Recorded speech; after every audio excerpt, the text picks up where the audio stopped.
بطور بحیثیت ایک انسان، ایک شہری، آپ کیا کہتے ہیں کہ سر کس قسم کا حادثہ تھا یہ؟ میرے لیے وہ رات بڑی کرب والی رات تھی، اور جس طرح شعلے اٹھ رہے تھے، جس طرح بے بسی تھی، لوگ اپنے مارکیٹ کو، سامان کو جلتے ہوئے دیکھ رہے تھے، اور اس سے بڑھ کے قیمتی انسانی جانیں۔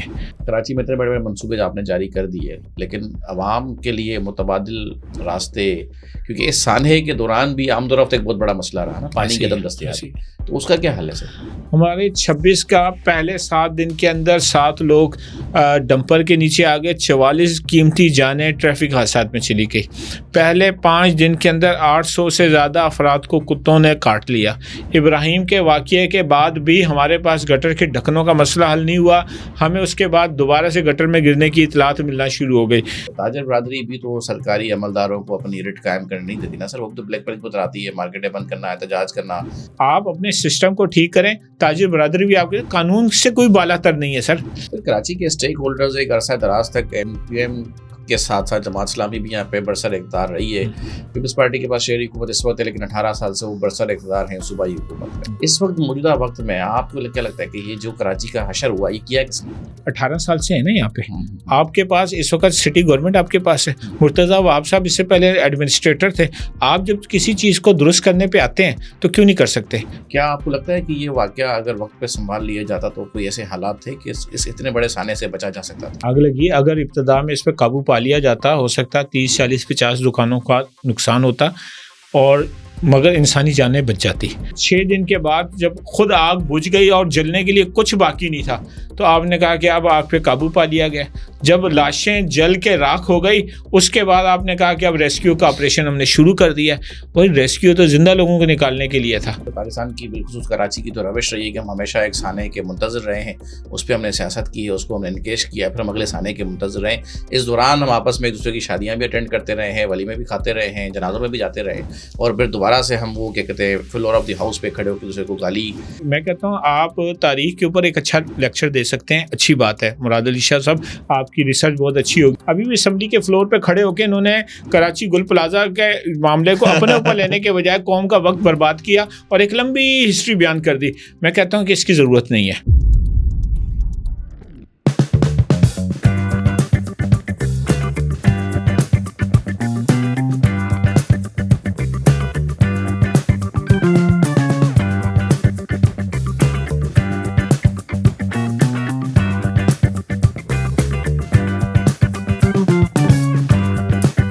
بسم اللہ الرحمن الرحیم۔ السلام علیکم ناظرین، عادل کاسٹ میں عادل علی آپ کو خوش آمدید کہتے ہیں۔ ناظرین، کراچی اس وقت آگ کی شعلوں میں لپٹا ہوا ہے، ہر گھر میں اس وقت ماتم کی صف بچھی ہوئی ہے، اور بدقسمتی یہ ہے کہ کراچی کا نوحہ کراچی کے تمام ذمہ داران کو، اسٹیک ہولڈرز کو تاحال سنائی نہیں دے رہا۔ کراچی میں ہونے والے اتنے بڑے سانحہ گل پلازا پہ پھر سیاست برائے سیاست، تنقید برائے تنقید، ماضی کی باتیں، یہ سب تو سنائی دے رہی ہیں۔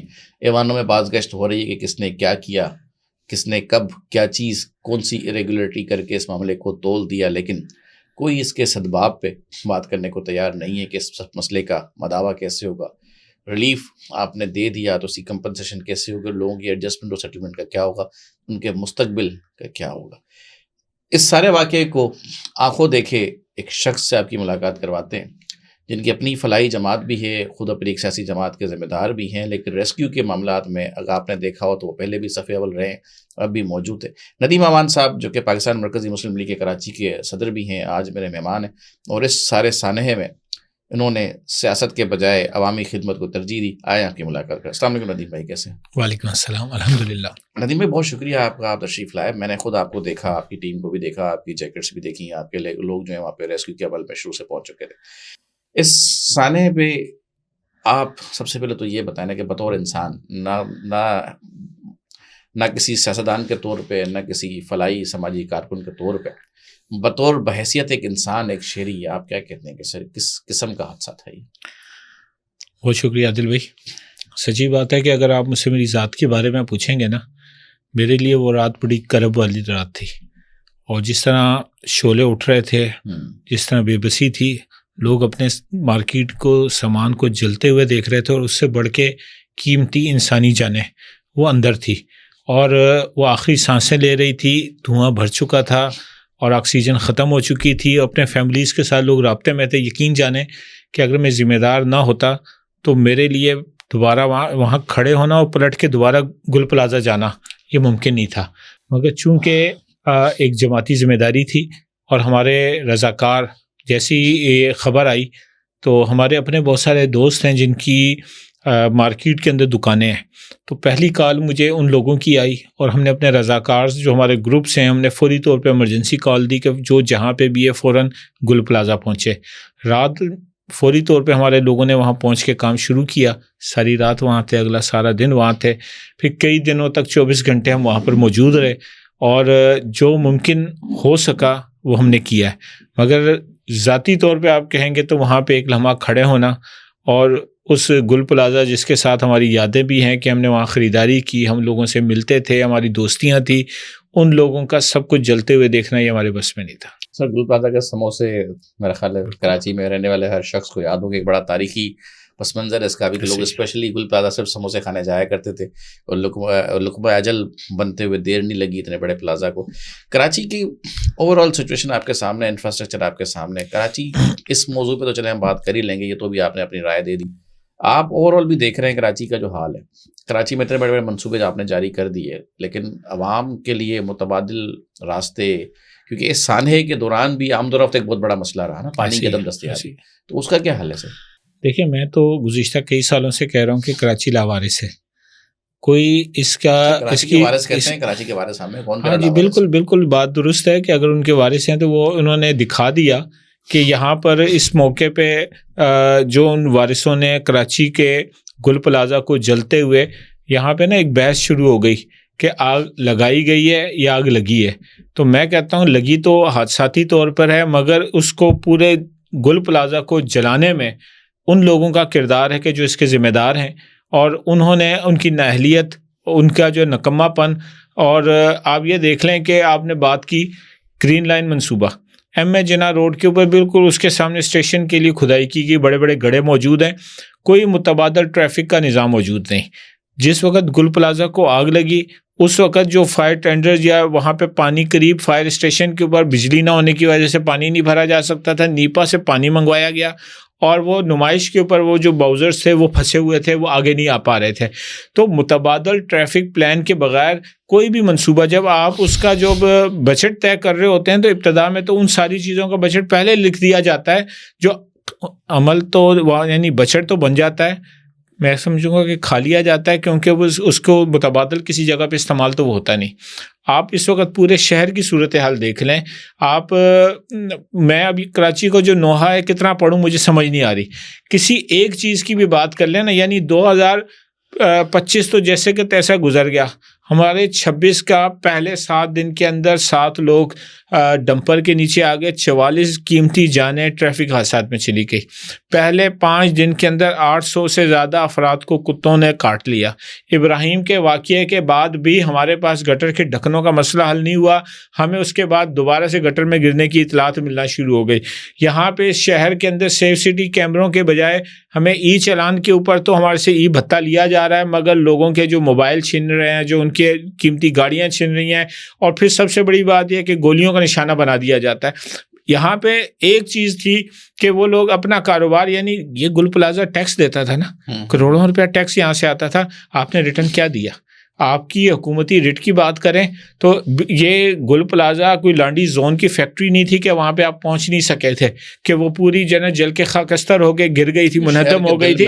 یہ شہر کے دل میں مزار قائد کے سامنے ایم اے جناح روڈ میں اور ضلع جنوبی کے ڈی سی آفس کے بغل میں, جب یہی کمشنر صاحب نے کہا نا کہ ہم نے دکانیں سیل کرنی ہے, پوری مارکیٹیں سیل ہونا شروع ہو گئی.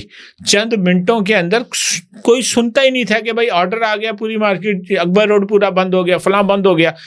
اور جب آپ کے پڑوس کے اندر یہ سارا کچھ موجود تھا تو آپ کہاں تھے؟ اس وقت فائر ٹینڈرز یا فائر اسٹیشن سٹی حکومت کے پاس ہیں, اس وقت ایس بی سی یہ صوبائی حکومت کے پاس ہے. اب ان بلڈنگز کے اندر اس وقت سوال اٹھائے جا رہے ہیں کہ اضافی دکانیں بنا دی گئی, ایگزٹ کے اوپر جو ہے نا چیزیں بنا دی گئی. میں کہتا ہوں کہ یہ چٹکی بجاتے ہو گیا. اس سے پہلے آپ کہاں تھے؟ ذمہ داری تو آپ کی تھی. شام گزرنے کے بعد لکیر پیٹنے کا کیا فائدہ؟ زندہ لوگ جل کے مر گئے, اب اس کے بعد ملبہ ایک دوسرے کے اوپر آپ ڈال رہے ہیں. صحیح جو ذمہ دار ہیں وہ ذمہ دار تو وہ تھے کہ جس وقت آپ نے اس شہر کی حکمرانی اپنے ذمہ لی تھی, اس سب چیزوں کی ذمہ داری, اولین ذمہ داری یہ آپ کے اوپر بنتی ہے. ندیم بھائی یہ بتائیں کہ دیکھیں یہ سارے معاملات تو بالکل صحیح ہیں, حکومت کے پاس تمام اختیارات ہیں اپنے ریٹ کو قائم کرنے کے. پاکستان کا سب سے بڑا کینسر موذی مرض وہ جو ہے کرپشن ہے. انہی سرکاری افسران کو, جنہیں سرکاری بابو بھی کہتے ہیں آپ, انہوں نے فائلیں اپروو کرنے کے لیے لوگوں کو مطلب بطور چلے ٹھیک ہے صرف نام رکھنے کے لیے برائے نام ہی صحیح, فائل کا پیڈ تو بھرا ہے نا سر. تو جو فائل کا پیڈ بھرنے والا رشوت لے رہا ہے, جو اس کو رشوت دے رہا ہے, اس کو آپ کہاں دیکھتے ہیں؟ سر دیکھیں ہمارے یہاں نا سسٹم کی اگر بات کریں, کہتے ہیں کہ ہر 2 نمبر کام 1 نمبر طریقے سے ہوتا ہے, اور ہمارے پاس نا کرپشن کا تو سسٹم موجود ہے, 2 نمبری کا سسٹم موجود ہے. میں کہتا ہوں کہ مین شارع فیصل کے اوپر نسلہ ٹاور ایک مثال ہے کہ نسلہ ٹاور کوئی گلشن معمار یا سرجانی میں جا کے نہیں بن رہا تھا کہ لوگوں کو پتہ نہیں چلا. مین شارع فیصل سب یہاں ذمہ داران یہاں سے گزرتے ہیں, جب بن گیا لوگ آباد ہو گئے تو اس وقت پتہ چلا کہ نہیں یہ تو ٹھیک نہیں ہے, اور جج صاحب نے کہا کہ اس کو جو ہے نا عدالت نے فیصلہ ہے کہ اس کو ختم کر دو, اور پھر جو ختم کر بھی دیا گیا. سوال یہ نہیں ہے, سوال یہ ہے کہ جب وہ بن رہا تھا تو کہاں تھے جنہوں نے اس وقت لیٹرز پہ سائن کیے تھے, وہ کون تھے؟ ان سب کو لٹکایا جاتا نا, ان کو آپ سزا دیتے. آپ وہ سارے بری ذمہ ہو گئے, وہ ریٹائرمنٹ لے کے چلے گئے, ان کی جو ہے نا وہ ٹرانسفر ہو گئی, اس کے بعد وہ بری ذمہ ہو گئے. میں کہتا ہوں کہ سسٹم کو پکڑیں, کلچ کے اس کا مضبوط کریں, جو اس کے ذمہ دار ہیں ان ذمہ داروں کو سزا ہوگی تو باقی لوگ جو ہے بریک لگائیں گے. جب آپ یہ دیکھتے ہیں کہ جی یہاں تو آوے کا آوا بگڑا ہوا ہے, ہر چیز یہ ہے, تو پھر جس کا جو مرضی ہے وہ کرے گا. سر یہ جو کراچی میں عمارتیں اتنی مخدوش ہیں, مخدوش حالت میں بھی کاروبار جاری ہے, کاروباری سرگرمیاں جاری ہیں, تاجر برادری کو اگر آپ ذرا سا بھی چھیڑتے ہیں, تصویر کا ایک دوسرا رخ بھی ہوتا ہے نا, آپ اس کو بھی اس پہ بات کرنی چاہیے. میرا خیال ہے آپ ایک عوامی شخصیت ہیں, تو تاجر برادری بھی تو سرکاری عملداروں کو اپنی ریٹ قائم کرنے نہیں دیتی نا سر. وہ تو بلیک پرنٹ پر آتی ہے, مارکیٹیں بند کرنا, احتجاج کرنا. حکومت لیٹ سے کوئی ریفارم اگر لا بھی رہی ہو, مارکیٹ کو منتقل کرنے کی بات کرے, انخلا کی بات کرے, کچھ بھی کرے, تو بھی تو تاجر برادری بھی رجسٹ کرتی ہے. اس کے بارے سے کیا کہیں گے آپ؟ اچھا دیکھیں, ابھی میں نے مثال دی کہ پچھلے دنوں جب انہوں نے تجاوزات کے حوالے سے مارکیٹیں سیل کرنا شروع کی, پوری مارکیٹیں سیل کر دی. اچھا جب آپ کرنے پہ آتے ہیں تو پھر تو آپ کو تاجر برادری کا غصہ اور ناراضگی جو ہے اس کو آپ خاطر میں نہیں لاتے. ہاں میں یہ کہتا ہوں کہ تاجر برادری کو اعتماد میں لینا. کون آپ کو اس بات کے اوپر کہے گا کہ ہم قانون پہ عمل نہیں کرنا چاہتے یا ہم چلنا نہیں چاہتے؟ ہر چیز کا ایک سسٹم ہے, طریقہ موجود ہے. جب انہوں نے یہ کہا کہ جی یہ جو تجاوزات کا معاملہ ہے, مجھ سمیت ہر بندے کے ذہن میں تھا ریٹ بڑھانے کی بات ہو رہی ہے, یہ درست کرنے کی بات نہیں ہو رہی, رستے کشادہ کرنے کی بات نہیں, ریٹ بڑھانے کی بات ہو رہی ہے. 4 دن بعد پھر وہی ہوگا. آپ اپنے سسٹم کو ٹھیک کریں. تاجر برادری بھی آپ کے قانون سے کوئی بالا تر نہیں ہے سر, قانون سے کوئی بالا تر نہیں. اور اگر آپ قانون لوگوں کے مفاد کے لیے, ان کے اچھے اس کے لیے بنائیں گے, اعتماد میں لیں, تمام حلقوں کا اعتماد میں لیں, تمام جو اسٹیک ہولڈرز ہیں ان کو اعتماد میں لیں. آپ شہر کی بہتری کے لیے بات کرنا چاہتے ہیں, میں کہتا ہوں کہ تاجر برادری بھی آپ کے ساتھ ہوگی, اور کراچی کا ہر اسٹیک ہولڈر آپ کے ساتھ کھڑا ہوگا جب آپ کچھ کر کے دکھائیں گے. مگر جب آپ کچھ کر کے دکھانا نہیں چاہتے اور ملبہ ایک دوسرے پہ ڈالنے کی بات کریں گے, پھر کون آپ کے ساتھ کھڑا ہوگا؟ کراچی کے اسٹیک ہولڈرز ایک عرصہ دراز تک MQM کے ساتھ ساتھ جماعت اسلامی بھی یہاں پہ برسر اقتدار رہی ہے. ان کے بھی میئر صاحب یہاں پہ 2 بار منتخب ہوتے رہے, اور MQM کے پاس تو بلا شرکت غیر ایک بہت بڑا مینڈیٹ رہا ہے. پیپلز پارٹی کے پاس شہری حکومت اس وقت ہے, لیکن 18 سال سے وہ برسر اقتدار ہیں صوبائی حکومت میں. یہ ایک دوسرے پہ انہوں نے ایک محاذ کھول لیا ہے, ایک دوسرے کے اوپر گتھم گتھا ہے. وہ کوئی بتا رہا ہے کہ فلاں گن مین تھا, اس نے پلازا بنوایا, کوئی بتا رہا ہے پھر تم اس کے ساتھ جو فلاں تمہارے لوگ تھے ان کے بھی نام لو نا. تو یہ تو انہوں نے نال ہی رلی ہے. میں تو انہوں پنجابی سے کچھ نہیں کہنا, گلس دیے, ٹھیک ہے, کہانی وہیں جائے کھڑی ہوتی ہے. اس وقت موجودہ وقت میں آپ کو کیا لگتا ہے کہ یہ جو کراچی کا حشر ہوا یہ کیا کس نے؟ اچھا دیکھیں, اگر گڑے مردے اکھاڑنے کی بات کریں گے نا, جو ابھی اس وقت پیپلز پارٹی نے جو روش اختیار کی ہے کہ ہمارے سے پہلے تو فلاں تھا, اس سے پہلے فلاں تھا, میں کہتا ہوں پھر تو بات ایسٹ انڈیا کمپنی تک جا کے کھڑی ہوگی کہ وہ ایسٹ انڈیا کمپنی اس بر صغیر میں نہ آتی اور یہاں پہ آ کے وہ چائے کی پتی اور مسالے نہ بیچتی اور یہاں پہ حکومت نہ بناتی, تو آج یہ سب کچھ نہ ہوتا. بھائی بات ہاں نہ پاکستان ہوتا اور نہ یہ سارا کچھ ہوتا. تو بھائی بات یہ ہے کہ اب آپ 18 سال سے ہیں نا یہاں پہ, آپ کے پاس اس وقت سٹی گورنمنٹ آپ کے پاس ہے. مرتضیٰ وہاب صاحب اس سے پہلے ایڈمنسٹریٹر تھے. آپ جب کسی چیز چیز کو درست کرنے پہ آتے ہیں تو کیوں نہیں کر سکتے؟ میں آپ کو آر جے مال کی مثال دیتا ہوں. آر جے مال کے اندر 600 دکانوں کو آگ لگی. اس کے بعد ریکارڈ کے اوپر بیانات موجود ہیں میئر صاحب کے کہ ہم جو ہے نا فائر سیفٹی آڈٹ کرائیں گے, اس کے بغیر کوئی بلڈنگ, کوئی پبلک بلڈنگ اور کوئی کمرشل پلازا وہ نہیں چل سکے گا. سلسلہ شروع ہوا اور اس کے بعد مختلف بلڈنگز کے فائر سیفٹی آڈٹس بھی ہوئے. پھر وہ کہاں گئے؟ خبر آئی ہے کہ 2 سال پہلے اس کو وزیر اعلیٰ کی ٹیبل پہ بھیجا گیا تھا. سعید غنی صاحب کہتے ہیں ادھر نہیں پہنچا, مرتضیٰ واب صاحب کہتے ہیں بھیج دیا, وزیر اعلیٰ کہتے ہیں آج پہنچا ہے. میرا سوال ہے کہ یہ ان کی ذاتی مراد کی فائل ہوتی تو دن میں 4 دفعہ پوچھتے. یہ چونکہ انسانی جانوں کا مسئلہ تھا, 2 سال تک کسی کو اس بات کا خیال ہی نہیں کہ جس ذمہ داری پہ, جس کرسی پہ ہم بیٹھے ہیں, دوبارہ پلٹ کے پوچھیں کہ اگر ہماری فائل کا جواب نہیں آیا تو ہم دوبارہ پوچھ لیں. کس طرح کی ذمہ داری ہے؟ آپ پرانے لوگوں پہ ملبہ ڈال رہے ہیں تو پھر آپ کس لیے ہیں؟ میں کہتا ہوں کہ سب غلطیاں پرانے لوگوں کی تھی, آپ نے آ کے کیا کیا؟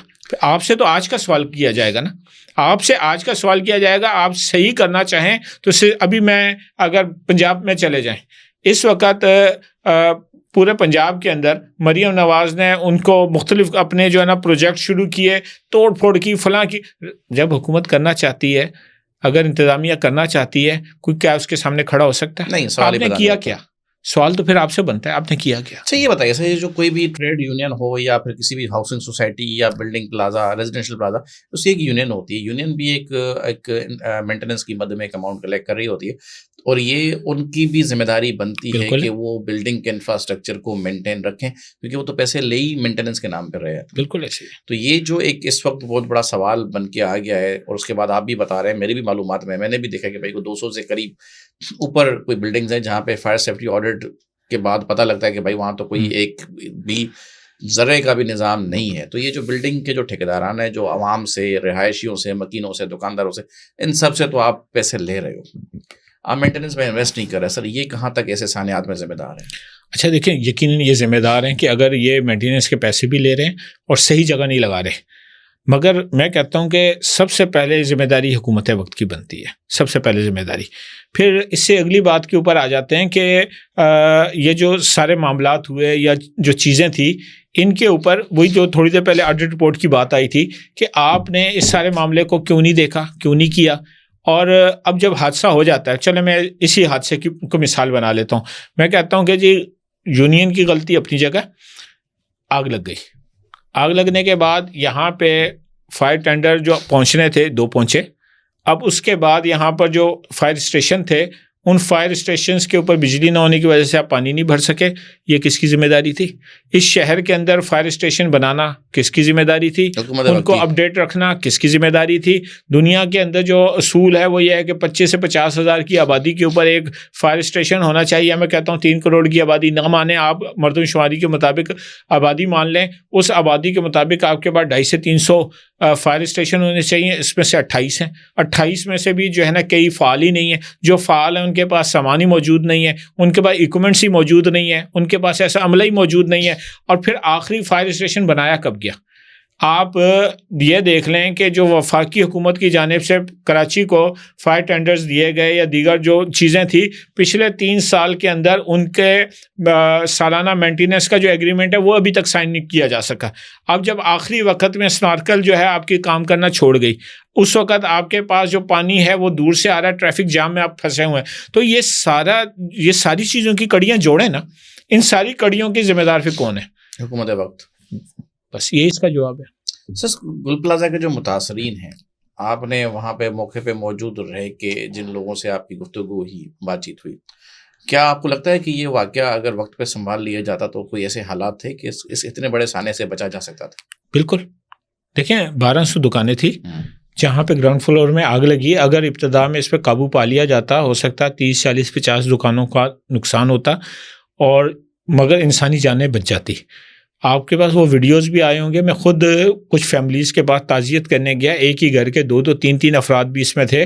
وہ کہتے ہیں ہم اپنے بیٹے کے ساتھ رابطے میں تھے. اس وقت تک ایک امید تھی کہ جی آگ بجھ جائے گی, ہم نیچے آ جائیں گے, اوپر دھواں, راہداری میں دھواں بڑھ چکا ہے, جو سیڑھیاں ہیں یا جو ہے نا ادھر دھواں آ چکا ہے, تو ابھی یہ بجھ جائے گی, ہم نیچے آ جائیں گے. ایک امید تھی. مگر جب آپ نے آگ پہ ابتدا میں قابو نہیں پایا, اس کے بعد جب وہ بے قابو ہو گئی, تو پھر اس کے بعد دوبارہ آپ نے یہ کہا کہ 6 دن کے بعد جب خود آگ بجھ گئی اور جلنے کے لیے کچھ باقی نہیں تھا تو آپ نے کہا کہ اب آگ پہ قابو پا لیا گیا. جب لاشیں جل کے راکھ ہو گئی اس کے بعد آپ نے کہا کہ اب ریسکیو کا آپریشن ہم نے شروع کر دیا. وہی ریسکیو تو زندہ لوگوں کو نکالنے کے لیے تھا. آپ نے جلی ہوئی سوختہ لاشیں جن کی ہڈیاں بھی پوری نہیں بچی, جن کے لیے ڈی این اے بھی کرنا ممکن نہیں رہا, جس کی ماں کو اب یہ بھی نہیں بتا سکتے کہ کوئی ایسی نشانی کہ آپ کے بیٹا یہ تھا, آپ لوگ اپنے پیاروں کے لیے ڈی این اے کروا کے انتظار میں بیٹھے ہوئے ہیں اور ہر لمحہ ان کا اتنا اس وقت کرب میں ہے کہ کس طرح ان کو مل جائے. میں ایک گھر میں تھا, 2 لاشیں مل گئی, پوتے کی لاش نہیں ملی, دادا رو رہے تھے کہ اگر یہ لاش بھی مل جائے تو تینوں کو اکٹھے دفنا دیں. بے بسی. سر بہت اندھوناک حادثہ ہے. ایک میت لقمہ اجل بن کے کھڑکی میں بھی دکھائی دی. بالکل کربناک واقعہ. ہمارے اپنے مرکزی مسلم لیگ کے رضاکار اس وقت اس کام میں موجود تھے. ہم سرچ آپریشن میں اندر داخل ہوئے, ہیٹ بہت زیادہ تھی, بعض جگہوں پہ ہم بہت آگے نہیں جا سکے. کچھ ڈیڈ باڈیز ہمارے لوگوں نے نکالی, سامان نکالا, یہاں تک کہ جب ہمارے لوگوں نے ہم سے رابطہ کیا تو چھت کے اوپر گاڑیاں موجود تھی. ہم نے وہ گاڑیاں کرینز لگا کے ان گاڑیوں کو نیچے اتارا. ان میں کاریں بھی تھی, ہائی روف تھے, رکشے تھے, بائکس تھی. یونین کے جو صدر ہیں ان کے تعاون کے ساتھ ہم نے ان کی لسٹ بنائی کہ جو ان کے مالکان ہیں ان کے حوالے کر دیا جائے. تو پورا کام ہم اس میں کرتے رہے, مگر ایک لمحہ اتنا تکلیف والا تھا. اور آپ کو عادل صاحب سچی بات یہ بتاؤں کہ ابتدا میں آگ پہ قابو پانے میں سستی, اس کے بعد وہاں پہ جو آپریشن تھا نا, سستی پہ سستی. میں کہتا ہوں سانے پہ سانہ, حادثے پر حادثہ, یہ سارا کچھ ہے. سانے پہ سیاست پہ آتے ہیں سر. پاکستان کی بالخصوص کراچی کی تو روش رہی ہے کہ ہم ہمیشہ ایک سانے کے منتظر رہے ہیں, اس پہ ہم نے سیاست کی ہے, اس کو ہم نے انکیش کیا, پھر ہم اگلے سانے کے منتظر رہے. اس دوران ہم آپس میں ایک دوسرے کی شادیاں بھی اٹینڈ کرتے رہے ہیں, ولیمے بھی کھاتے رہے ہیں, جنازوں میں بھی جاتے رہے, اور پھر دوبارہ سے ہم وہ کیا کہتے ہیں فلور آف دی ہاؤس پہ کھڑے ہو کے دوسرے کو گالی طنز و تشنیع بھی کرتے رہے ہیں. اور لیکن ہم نے ابھی تک دونوں طرف سے اس کے سدباب کے لیے کچھ نہیں کیا. اس وقت لگ ایسے رہا ہے کہ پاکستان کا مسئلہ, کراچی کا مسئلہ, کراچی کا درد نہیں 18ویں ترمیم ہے. اس پہ آپ کیا کہتے ہیں سر؟ یہ جو آپ نے پہلے والی بات کی ہے نا, ہاں یہ بات درست ہے کہ کیمرے کے سامنے سیاستدان ایک دوسرے پہ بڑا غصہ نکالتے ہیں, رشتہ داریاں ہو رہی ہیں سر, بڑے غصہ نکالتے ہیں کیمرے کے سامنے, اور آف کیمرہ جو ہے نا شیر و شکر ہو جاتے ہیں. اور یہ یعنی بات یہ ہے کہ میں ٹھیک ہے, میں بھی یہ کہتا ہوں کہ بھائی آپ دشمنی کی حد تک نہ اتر آئیں, آپ نظریے کی بنیاد پہ اختلاف بھی کریں, سارا کچھ کریں, مگر مسئلہ یہ ہے کہ جب آپ ذمہ دار ہوں تو اپنی ذمہ داری کا احساس کریں. آپ کے پاس اگر حکومت ہے تو ڈیلیور کریں. آپ اس دنیا کے اندر عوام کو اور آخرت میں اللہ کو جواب دیں. اگر آپ کے پاس ایک اختیار آ گیا ہے تو پھر اس اختیار کے اوپر اتنے چوڑے ہو کے بیٹھ جائیں کہ میں کیوں استعفیٰ دوں, میں جیلا ہوں. میں کہتا ہوں کہ ہونا تو یہ چاہیے تھا کہ اس موقع کے اوپر آپ غلطی پہ غلطی ہو رہی ہے نا, ایک کے بعد ایک واقعہ ہو رہا ہے. میں کہتا ہوں کہ مرتضیٰ وہاب صاحب ذاتی طور پہ بہت اچھا انسان ہے, مگر بات یہ ہے کہ اس وقت وہ جس سیٹ کے اوپر بیٹھے ہیں وہ ذمہ دار ہیں. جس جماعت کے ساتھ وہ منسلک ہیں وہ جماعت اس وقت 17-18 سال سے اس صوبے پہ حکومت کر رہی ہے. وہ کراچی کے میئر بننے سے پہلے کراچی کے KMC کے ایڈمنسٹریٹر بھی وہی موجود تھے, چیزوں کو بہت اچھی طرح جانتے ہیں. اب اس سب کے باوجود غلطی تو ایک دفعہ ہوتی ہے, اور وہی غلطی اگر بار بار دہرا دی جائے نا تو پھر وہ غلطی اس کو نہیں آپ کہیں گے. میں کہتا ہوں کہ یہاں پہ ان لوگوں کے بارے میں یہ لفظ کہنا کہ یہ اس سانے کے ذمہ دار ہیں, یہ چھوٹا ہے. میں کہتا ہوں بالواسطہ یہ قاتل ہیں, قاتل ہیں, قاتل ہیں. سر پھر یہ رٹ اب جو اچانک سے اٹھ کھڑی ہوئی ہے وفاق سے لے کے کراچی تک, اچانک سے جو ہے کسی ہوا پنپنے دے دی گئی یا پھر ہوا بنائی جا رہی ہے, اور یہ گردشیں پہلے بھی تھیں, وہ ایک تناظر ایسا بھی ڈیولپ ہو رہا ہے نا کہ شاید کراچی کی آگ کو بھڑکا کے آپ صوبے کی سالمیت اور 18ویں ترمیم پہ کوئی ضرب لگانا چاہتے تو آپ نے کوئی سانحہ خود کریٹ کیا. آپ اس کو کہاں تک درست سمجھتے ہیں؟ دیکھیں ایک بات ہے, 18ویں ترمیم کی یہ بات کرتے ہیں نا, تو 18ویں ترمیم کے بعد ہی تو صوبوں کے اختیارات ملے تھے. آپ کو جب صوبائی اختیارات مل گئے ہیں تو آپ اس اختیارات کے بعد آپ جواب دے بھی تو اتنے زیادہ ہیں. اگر آپ کے پاس اختیار نہ ہوتے تو آپ جواب نہ دیتے. دوسری بات یہ ہے کہ اختیارات کو نیچے بھی تو منتقل کریں. جب آپ اختیارات کو نیچے نہیں منتقل کریں گے تو پھر انتظامی صوبوں کی بات آئے گی. آپ کہتے ہیں کہ سول وار لڑ لیں گے مگر صوبے کے جو ہے نا ٹکڑے نہیں ہونے دیں گے. بھائی ہم کہتے ہیں کہ بھائی بالکل, وہ تو اسمبلی فلور پہ یہ بھی کہتی ہیں کہ 40 لوگ وہاں پہ مر گئے تھے تو مسئلہ نہیں ہوا, آپ 80 کا فگر لے آئے ہیں. آپ تو بالکل کہتے ہیں کہ ہمارا مقابلہ دنیا سے ہے, اگر وہاں لوگ 40 مرے تھے ہمارے پاس 80 مرے. آپ مقابلہ ان چیزوں میں کر رہے ہیں, 100% سکور ہے, ٹھیک ہے نا. آپ تو یقینی طور پہ آپ کا مقابلہ دنیا میں انہی چیزوں میں ہے. دیکھیں عموماً کیا ہوتا ہے کہ پوزیشن کچھ لوگوں کی اوپر سے ہوتی ہے, کچھ کی نیچے سے ہوتی ہے. یہ آخری پوزیشن کے ساتھ اپنا مقابلہ کرنے کی کوشش کیوں کرتے ہیں؟ کراچی کو دنیا کے بدترین شہروں میں چوتھے 5ویں نمبر پہ لانے کا کریڈٹ انہی کے سر ہے. پھر میں کہتا ہوں کہ دیکھیں اس وقت اختیارات کی منتقلی ہونی چاہیے، میئر کے اختیارات میں اضافہ ہونا چاہیے، اداروں جو ہیں وہ ان کے پاس ہونے چاہیے. کراچی بلڈنگ کنٹرول اتھارٹی کو سندھ بلڈنگ کنٹرول اتھارٹی بنا دیا گیا، آپ نے باقی اداروں کو دیگر کر لیا گیا. اس شہر کا جتنا بڑا انفراسٹرکچر ہونا چاہیے ہے اور اس شہر کی جتنی ضرورت ہے، اگر دیکھیں دنیا کے کوئی 100 ممالک سے زیادہ مجموعی آبادی رکھنے والا جو ہے نا، جو ممالک کی آبادی ہے اس سے بڑا شہر ہے، آبادی والا شہر یہ کراچی ہے. کئی ملکوں سے بڑا ہے. اب ایسی صورت میں اس کراچی کی انتظامی چیزوں کو بہتر کرنے کی ضرورت ہے. اس کو میں کہتا ہوں کہ آج مرتضیٰ باب نہیں، کوئی بھی آئے، آج مرتضیٰ باب سے استعفیٰ دے کے چلے جائیں گے، اس کے بعد دوسرا آ جائے گا، اختیارات دینا. 18ویں ترمیم کے بعد اختیارات نیچے بھی منتقل نہیں کرنے، اختیارات اپنے پاس بھی رکھنے ہیں، پھر ملبہ پہلے والوں پہ بھی ڈالنا ہے. کوئی ایک چیز پہلے خود فیصلہ کر لیں، آپ چاہتے کیا ہیں؟ آپ پہلے بندہ سے پوچھے تم چاہتے کیا. سر یہ بتائیں اس سارے سانحے کا، چلے یہ سانحہ تو ہو گیا نا، اللہ تعالیٰ آنے والے وقت میں ایسے سانحات سے ہمیں محفوظ رکھے، لیکن اس وقت جو عوام متاثر ہوئی ہے آپ کی نظر میں ان کی بھرپائی کیسے ہوگی؟ اچھا دیکھیں، ایک بات ہے، میں تو کہتا ہوں کہ چندوں کے اعلانات سے ہٹ کے سر میں اسی بات پہ آنا چاہتا ہوں. دیکھیں نا، جو اس حادثے میں فوت ہوئے ہیں، آپ 1 کروڑ دینے کی بات کرتے ہیں، 86 کا فگر ہے لاپتہ ہونے کا، 86 کروڑ آپ ادھر دے دیں گے. آپ 1200 دکانیں ہیں، آپ نے کہا 5 لاکھ کروڑوں روپے کا لوگوں کا نقصان، بلکہ کروڑوں روپے تو کیش موجود تھے وہاں پہ کئی دکانداروں کے، ٹھیک ہے، کئی دکانداروں کے وہاں پہ ویکینڈ تھا، کلوزنگ تھی، آخری وقت تھا، اور پھر سیزن تھا. آپ یہ دیکھیں شادیوں کا سیزن، جہیز کا سارا سامان گل پلازا سے، آگے رمضان آ رہا ہے، اور یہ ہول سیل مارکیٹ بھی تھی اور ریٹیلر بھی تھا، اور یہاں پہ مال بھی اس وقت فل بھرا ہوا تھا. اچھا آپ 5-5 لاکھ روپے دینے کی بات کر رہے ہیں، آپ کیا خاموش کرانے کی بات کر رہے ہیں؟ کیا یہ ازالہ ہے ان کا؟ کیا آپ سمجھتے ہیں؟ میں کہتا ہوں کہ یہ جو ابھی آپ کروڑوں روپیہ ان کو دیں گے، تو چند کروڑ روپیہ اگر یہاں پہ فائر سیفٹی کے اوپر لگا دیا جاتا، فائر اسٹیشنز کے اوپر لگا دیا جاتا، وقت کے اوپر لگا دیا جاتا. اس وقت ضرورت اس بات کی نہیں ہے.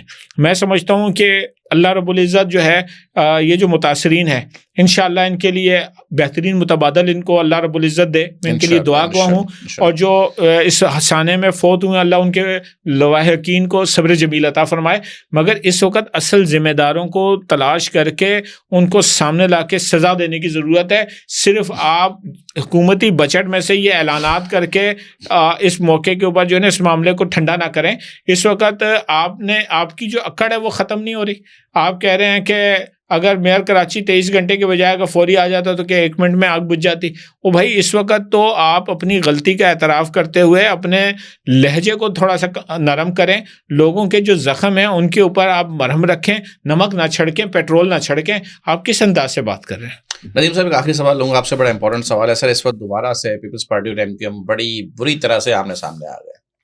مطلب مصطفیٰ کمال صاحب بھی بالکل ہلکے نہیں آ رہے، مراد علی شاہ صاحب بھی ہلکے نہیں آ رہے، شرجیل صاحب بھی ہلکے نہیں آ رہے، میئر کراچی مرزا وہاب صاحب بھی ہلکے نہیں آ رہے. شیلا رضا صاحبہ کا بھی ایک بڑا ہی سخت بیان آپ نے خود بھی بیان کر دیا ہے کہ ہم سول وار لڑ لیں گے کراچی کو. وہ کہہ رہے ہیں کہ سر اسلام آباد جو ہے آپ کا آئینی دارالخلافہ ہے، تو کراچی کو آپ معاشی دارالخلافہ قرار دے کے آپ اس کو دوبارہ وفاق کے حوالے کریں اور صوبے کو دولت کریں. یہاں سے انہوں نے گنوانا شروع کر دیا ہے فلود ہاؤس پہ کہ سر وہ تو فلاں کے گارڈن نے گل پلازا بنوایا تھا. پھر وزیر صاحب نے بنوانا اس کو کرن کہ مجھے بیان دینے میں دیر لگی، انہوں نے پورے اسٹیٹس گنوا دیے کہ ایسے ایسے ہوا. تو پھر وہاں سے مصطفیٰ کمال صاحب کہتے سر تو پھر وہ فلاں ایسے ہوا تھا، اس وقت ہمیں کیوں نہیں لٹکایا، پھر اس پہ ہمیں پھانسی کیوں نہیں دی، ہمیں تم نے جان سے کیوں نہیں مار دیا، اب تم تو ہمارے یہاں درباری تھے، حاضر دیتے. تو یہ دونوں ایک دوسرے کے ساتھ فرینڈلی کھیلتے رہے، عوام دیکھتی رہی ہے. وہ دوبارہ اس وقت اتنے بڑے سانحے پہ بجائے اس کے کہ تم دونوں ساتھ کھڑے ہو جاؤ اور عوام کے درد میں شامل ہو، کہیں سے عوام کا مداوع تو نہیں لیکن پوائنٹ اسکورنگ اور اختیار کی جنگ، تار کی جنگ دوبارہ شروع ہو گئی ہے. اس پہ کیا کہتے ہیں سر؟ دیکھیے، میں وزیر اعلیٰ مراد علی شاہ صاحب کے اس سے پہلے جب 6 نہروں کا والا معاملہ آیا، اس وقت بھی ایک سوال اٹھ رہا تھا کہ زرداری صاحب کی اجازت سے یہ معاملہ ہوا، اور انہوں نے ایک لمبی ہسٹری بیان کر دی کہ نہروں کا نظام. میں کہتا ہوں آپ تاریخ کے اوپر ایک اچھا لیکچر دے سکتے ہیں، اچھی بات ہے. مراد علی شاہ صاحب آپ کی ریسرچ بہت اچھی ہوگی. مراد علی شاہ صاحب کی بات کریں، وہ شاید سردار شاہ صاحب تھے میرا خیال ہے. نہیں، میں مراد علی شاہ صاحب کی حالیہ بات کر رہا ہوں کہ ہم اس موضوع پہ بھی تاریخ ان کی اچھی ہے، ان کی بھی تاریخ اچھی ہے، ریکارڈ ان کا. ابھی بھی اسمبلی کے فلور پہ کھڑے ہو کے انہوں نے کراچی گل پلازا کے معاملے کو اپنے اوپر لینے کے بجائے قوم کا وقت برباد کیا اور ایک لمبی ہسٹری بیان کر دی. میں کہتا ہوں کہ اس کی ضرورت نہیں ہے. اس وقت ڈیلیور کرنے کی ضرورت ہے، اس وقت کام کرنے کی ضرورت ہے، دکھوں کو جو ہے نا اس کا مداوع کرنے کی ضرورت ہے، اس وقت زخموں پہ مرہم رکھنے کی ضرورت ہے۔ اس وقت گل پلازہ نہیں جلا، کراچی کا دل جل گیا ہے، اس وقت ہر کراچی والا افسردہ ہے۔ حالت اس وقت یہ بن چکی ہے، صرف کراچی نہیں پورے پاکستان کے اندر جو ہے نا، بلکہ میں کہتا ہوں انٹرنیشنل میڈیا نے اس کو کور کیا ہے کہ پوری دنیا نے ان شعلوں کو دیکھا ہے۔ یہ آگ کے وہ شعلے ہیں جو چند دن پہلے ایوان صدر میں بلاول بھٹو نے سندھ کی حکومت کو سفیروں کو بلا کے جو اپنی کارکردگی پیش کی تھی، وہ کارکردگی راکھ کا ڈھیر بن چکی ہے۔ اس وقت کام کرنے کی ضرورت ہے۔ میں کہتا ہوں مرکزی مسلم لیگ کی طرف سے بات کرتا ہوں، ہم نے اپنا رول ادا کرنے کا فیصلہ کیا۔ ہم نے کہا جی رضاکار بھی کھڑے، ہم شہر کے اندر حکومت کی طرف نہیں دیکھیں گے، ہم اپنے فائر سیفٹی ورکشاپس کا سلسلہ شروع کریں گے، ہم ریسکیو سینٹرز بنانے کا سلسلہ شروع کریں گے، ہم دیگر جو کام ہے اس کو کرنے کی ضرورت ہے۔ میں کہتا ہوں اس وقت کراچی کے شہریوں کو کھڑے ہونے کی ضرورت ہے، ان سے زبردستی کام لینے کی ضرورت ہے، اور اگر یہ کام نہیں کرتے تو ان کو گھر بھیجنے کی ضرورت ہے۔ سر یہ تو حکومت وقت کی بات ہو گئی نا، ان کا کیا جنہوں نے دوبارہ سے اس شہر کو سیاسی ماحول میں گرما دیا ہے؟